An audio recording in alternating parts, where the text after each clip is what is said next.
The second thing is that IOSCO has been increasingly looking at drivers of behaviour. Conflicts of interest, for example, in our new principle on credit rating agencies. Transparency in markets, the work we're doing on over-the-counter derivatives, for example. Carbon trading falls within our work that we're looking at commodity trading more generally and the risks in those markets. So my prediction is that we will see greater coherence in the corporate governance approach from IOSCO. I'm not saying exactly how we'll do it, I don't know that yet, but the wonderful work that's been done by the OECD, I think, has been very, very helpful, but we need international benchmarks, and that's where the important initiative that's just been announced by the Prince of Wales, I think, is very important. We now have an opportunity for the business, the investing community and the stock exchange community and the regulatory community to come together to establish global benchmarks which will allow comparability in these areas. That will help the stock exchange momentum, I believe. It will help the investor momentum to compare apples and apples when they're looking at cross-border companies or even companies within their own jurisdiction. And I'm enormously optimistic about this for the future. Thank you, George. Well, thank you, Jane. This was a great tour de force across all of the three questions, and I think you raised some of the key points which lead me to Mervyn King to probably continue directly is on reporting and disclosure. But Mervyn, you have been in this business for a long, long time, and your reflections, I think, are especially relevant here as well. So please, Mervyn. Thank you, George. Your first question about asset owners integrating ESG issues into their investment policies. I don't believe any asset owner today can discharge its duty of care to the ultimate beneficiaries without making an informed assessment of the sustainability of a business, of a company, before investing their beneficiaries' money in the equity of that company. And that accountability is not diminished by delegating some of the duties which they have to actuaries, administrators, or to asset managers, because they just cannot abdicate this very onerous responsibility which they have in what I call this new economy, in which we cannot carry on business as usual. The fossil fuel party has come to an end, and we all have to learn to make more with less. Now, in that context, they just have to incorporate ESG considerations into their investment analysis. And consequently, I believe that asset owners will more and more start looking at the quality of reports which will have to be integrated in the sense of to see how the collective mind of a board has been applied to the sustainability issues pertinent to the business in their long-term strategic thinking before investing their beneficiaries' money. So also asset owners will have to in future transparently report to their beneficiaries the code on which, or the guidelines they're using for what I call responsible investment. You ask what role stock exchanges can play. Well, of course they have a critical role.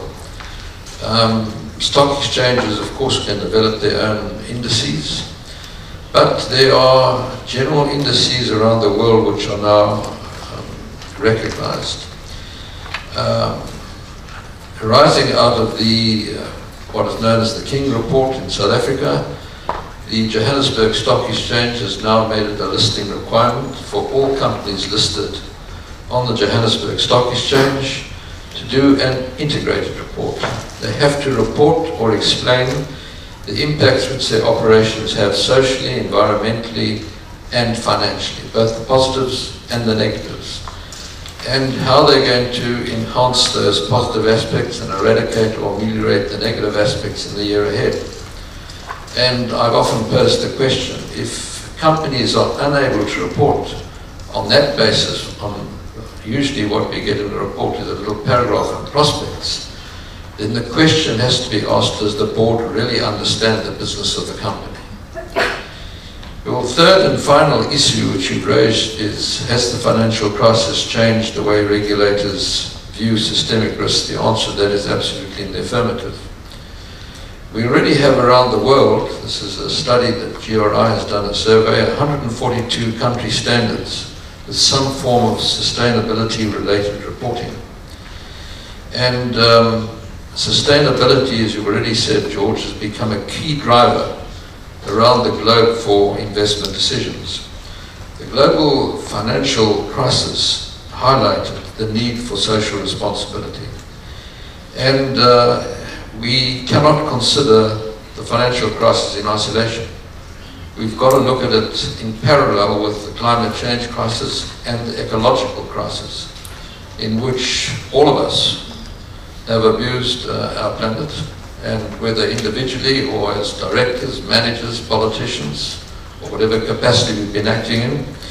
And we have used the natural assets of planet Earth faster than nature can regenerate them. Now, clearly this is not a sustainable issue, and regulators consequently are now considering the long-term sustainability risks as a systemic issue. So there's no doubt that regulators are going to deal with this in the future. Well, thank you, Mervyn. You reflected on all three questions. I think this is now appropriate to pass it on directly to Paul Eberly, who actually has done a phenomenal background report for this event, which you all have before you, which explicitly reviews developments on stock exchanges. And I was telling Paul before the meeting, if you all read this report, you almost don't need to meet. But Paul, please, all three questions are relevant. Well, thank you. The first thing I should say in all candor is, if you found the report useful, then any credit should go to Steve Wakeman, my colleague, that actually led the whole exercise, rather than, and obviously the people that worked on that report. Thank you, Paul. That's very kind that Lucy Carmody and also Peg here, so I must pass on that credit to Lucy, but thank you. Let me start off with the appetite for this type of information. And Dr. Supachai gave an update in terms of the number of firms associated with PRI and the amount of assets under management, which are clearly very substantial indeed, and these are firms that are committed to integrate ESG analysis into their work. I should stress it's not just from an ethical standpoint, although clearly that is the case in many examples. It's also from a hard commercial viewpoint, on the basis that you'd be mad not to consider these sort of factors when you're investing your clients' money in firms. So it's not just an ethical dimension here. There's a hard commercial incentive to do so. The problem that those firms, including ourselves, face, of course, is that it's one thing to have an appetite and an interest to analyse companies in this way, but you've got to have the information. And as we reviewed in New York, less than 20% of the listed firms do provide information of this type. And on the latest measure, it's gone up 1 percentage point, which is a move in the right direction. But of course, it's far too slow to rely on that natural momentum.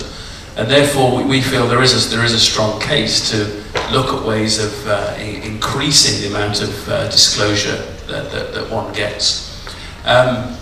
When thinking how we go about that, it's hard to think how you do it without stock exchanges being involved. It is an obvious route to encourage firms or require firms to provide this type of reporting is through the stock exchanges, and hence our initiative to try to have the stock exchanges at the centre of efforts to increase that amount of reporting. Now, having said that, I do recognise the challenge to that comes in the form of, well, would people actually use the data? If we got to a point where 80% of firms were reporting, would fund management firms, in truth, analyse that data? Would they really use it, or is it just a sort of small group of zealots, if you like, that are interested in this stuff, and everyone else is paying lip service? I think there is a need to respond to that. But we're approaching it in two ways. One, in terms of trying to look at where we stand today, we are engaging with other asset management firms to try to build a coalition of firms that are willing to express a positive view that yes, they would use this data, and were it to come from a stock exchange-led initiative, they would prefer to work with stock exchanges and deal on stock exchanges which encourage that amount of reporting. It's too early, I think, to show any numbers on what degree of support we're going to get for that, but it's something we're working on because we recognise there is a need to prove the case that this sort of data would get used. I also have to recognise that whatever numbers we come back with in that regard, there will be people who who don't use that sort of data and aren't interested in it, either because they believe that their investment processes are too short term. It may be purely quant with an average holding period of a week, and they may say, well, we couldn't care less what happens to that company in the long term. I have to acknowledge there's a degree of that.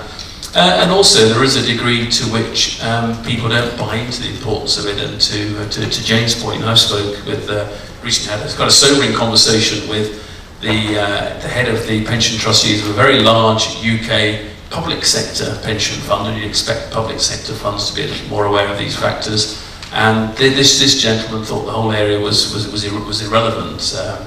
He viewed his pension fund as having no responsibility for ethics or corporate responsibility, purely about making money, and frankly didn't see any validity in even wondering about those sort of factors. So there's an education element there, I think, that's also required. I think that leadership, to some degree, might have to come from the regulatory environment. It would seem to me, as a citizen of the UK, quite wrong that a public sector pension fund can take such a cavalier approach towards these sort of matters. But also there is a broader education element, and an initiative we're taking there to try to move things ahead is that, as you're probably aware, just about anyone working in asset management nowadays studies the Chartered Financial Analyst programme. And if you don't have a CFA anywhere in the world nowadays, you're going to struggle to build a career in asset management.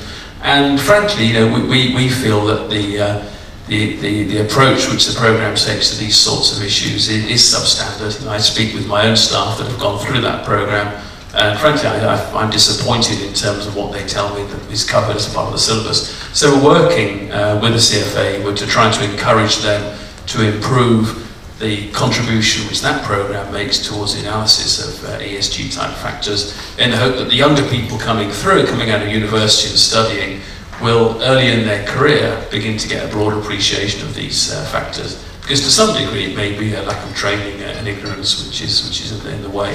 So we're trying to measure the degree to which there is genuine support and the way this data would be used, and we're hoping to come back with some encouraging numbers to address some of those concerns about take-up. But we also recognise there's further work to be done, both for education but perhaps through the regulatory side, to ensure that investors really do use this sort of data in the years ahead.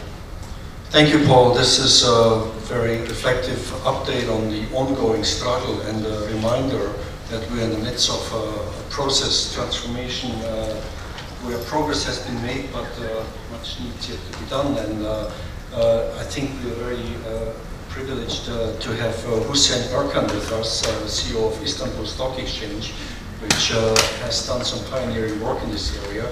So from your perspective as the CEO of a stock exchange, the issue of ESG integration, the importance of sustainability, and the concrete activities you can undertake, please. Thank you. It is a very tough issue.